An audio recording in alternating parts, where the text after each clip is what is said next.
unti-unti na ngang kumakalat sa katawan nga nito ni Amelia ang cancer. Hindi na nga gusto ni Amelia na maipagamot pa nga ito at pagpakimotherapy. Kaya naman nga nag-aalala ang mga doktor sa kanya, lalong-lalo na nga itong si Dara.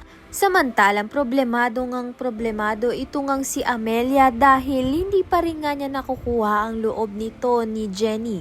At hindi pa nga rin naniniwala si Jenny na apo niya nga ito. Kaya naman nga doble-doble ang stress nga nito ni Amelia.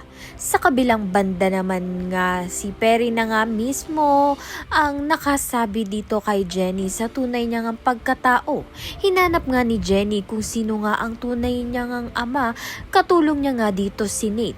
Doon natuklasan nga nito ni Jenny na si Dio Halari ang kanyang tunay na ama. Kaya naman nga't ikinagulat ito ni Minchi at ni Perry nang malaman nga yun nito ni Jenny.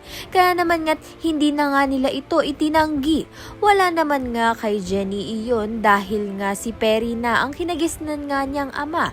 Subalit mag-iiba nga ang kanyang mundo dahil isa nga siyang Halari. Kaya naman nga't yan at iba pa ang dapat nating pakaabangan. Maraming salamat sa iyong panonood.